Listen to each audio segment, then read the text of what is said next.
Hello guys, ഞാനൊരു മീൻ കറിയുടെ recipe ആയിട്ടാണ് വന്നിരിക്കുന്നത്. വളരെ കുറഞ്ഞ സമയത്ത് ഇത് നിങ്ങൾക്ക് തയ്യാറാക്കിയെടുക്കാം. നല്ല രുചിയാണ് ഗായ്സ്. ഞാൻ ഒറ്റയ്ക്കാണ് വീട്ടിൽ തയ്യാറാക്കുന്നത്. വരൂ ഗായ്സ്, നമുക്ക് റെസിപ്പിയിലേക്ക് കിടക്കാം. ഇതൊരു വെറൈറ്റി മത്തിക്കറിയാണ്. നാടൻ രീതിയിൽ അത് ഞാൻ ഉണ്ടാക്കുന്നത്. അതിനായി അടുപ്പത്തിലേക്ക് ഒരു പാത്രം വെച്ച് കൊടുക്കുക. 3 ടേബിൾ സ്പൂൺ കുരുമുളക് ഇടുക. 1 ഗ്ലാസ് വെള്ളം ഒഴിക്കുക. ഇത് നല്ലോണം വെട്ടി തിളയ്ക്കുന്നത് വരെ ഗ്യാസിൽ വെച്ച് കൊടുക്കുക, നല്ല ഹൈയില്. ഇതിപ്പോ നല്ലോണം തിളച്ചു. ഇനി ഇതിന് വേണ്ട പച്ചക്കറികൾ അരിയാം. ഇതിന് വേണ്ടത് 2 സവാള, 3 തക്കാളി, 1 തണ്ട് കറിവേപ്പില, 1 പച്ചമുളക്, പിന്നെ ഇഞ്ചി വെളുത്തുള്ളി ചതച്ചത്. ഇത് നമുക്ക് സവാളയും തക്കാളിയും നല്ല ചെറുതാക്കിയിട്ട് അരിഞ്ഞു കൊടുക്കാം. ഇനി ഒരു മൺചട്ടി എടുത്ത് അടുപ്പിലേക്ക് ഇത് നല്ലോണം ചൂടാവണം. ഇത് വിറകടുപ്പിൽ വെക്കുകയാണെങ്കിൽ കുറച്ചൊരു ടേസ്റ്റ് ഉണ്ടാവും. ഇവിടെ അടുപ്പില്ലാത്ത കാരണമാണ് ഞങ്ങൾ ഇതിൽ വെക്കുന്നത്. ഇത് ചൂടായിട്ടുണ്ട്. ഇതിലേക്ക് 2 ടേബിൾ സ്പൂൺ എണ്ണ ഒഴിച്ചു കൊടുക്കാം ഗായ്സ്.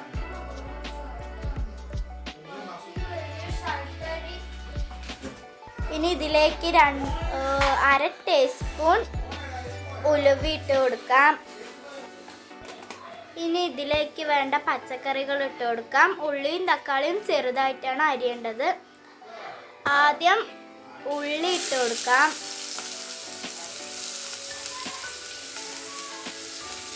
പിന്നെ കറിവേപ്പില ഇട്ട് കൊടുക്കാം. പിന്നെ മുളക് ഇട്ട് കൊടുക്കാം. ഇത് നല്ലോണം ഗോൾഡൻ കളർ ആവുന്നത് വരെ നല്ലോണം ഇളക്കി കൊടുക്കുക.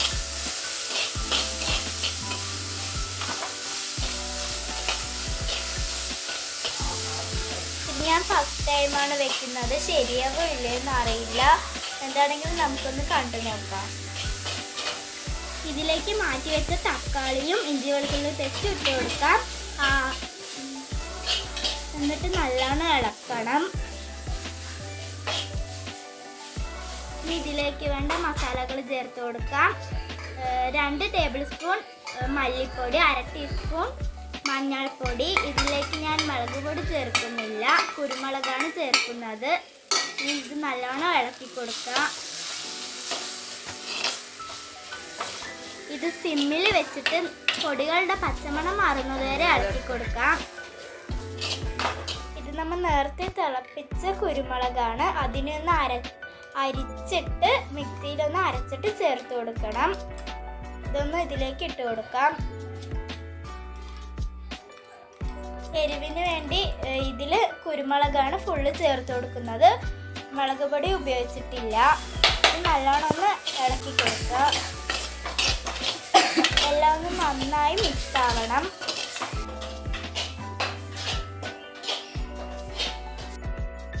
ഈ പാത്രത്തിൻ്റെ അളവിൽ പുളി പിഴിഞ്ഞെടുത്ത വെള്ളം വേണം. ഇതിലേക്ക് നമ്മൾ നേരത്തെ തിളപ്പിച്ച് വെച്ച കുരുമുളകിൻ്റെ വെള്ളവും കൂടി പുളി പിഴിയാൻ ഉപയോഗിക്കുന്നുണ്ട്. ഇത് നല്ലോണം ഇളക്കി കൊടുക്കുക. വാളം പുളിയാണ് ഇതിൽ നമ്മൾ എടുത്തിരിക്കുന്നത്.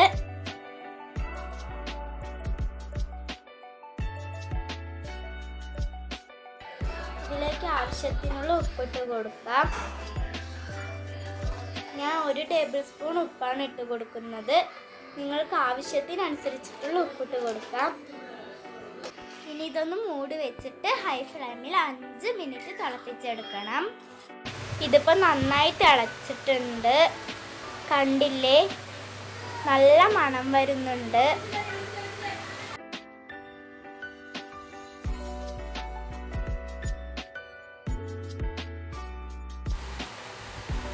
ഇനി ഇതിലേക്ക് കഴുകി വൃത്തിയാക്കി വെച്ച മത്തി ഇട്ട് കൊടുക്കാം.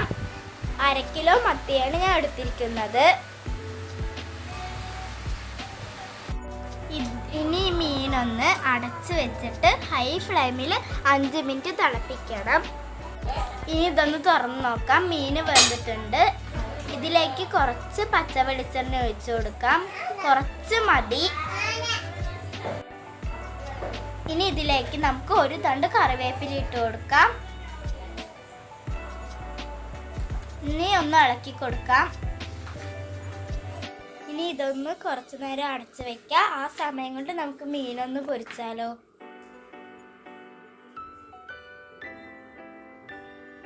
നമ്മുടെ കറി റെഡി ആയിട്ടുണ്ട്, നല്ല മണമുണ്ട്. ഇനി മീനൊന്ന് പൊരിച്ചെടുക്കാം.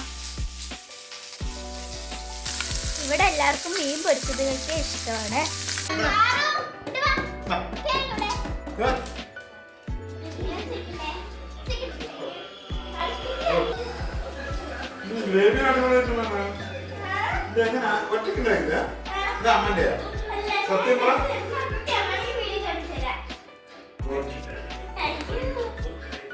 പപ്പയ്ക്ക് കറി ഇഷ്ടമായിട്ടുണ്ട്. ഞാനൊന്ന് കഴിച്ചു നോക്കട്ടെ.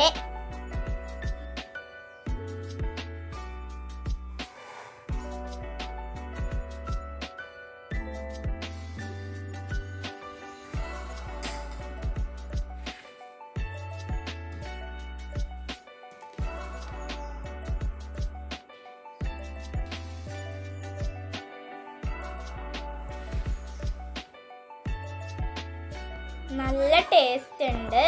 എല്ലാവരും ചെയ്തു നോക്കണം. കുട്ടികൾ ചെയ്യുകയാണെങ്കിൽ പേരൻസോ മുതിർന്നവരോ അടുത്ത് വേണം.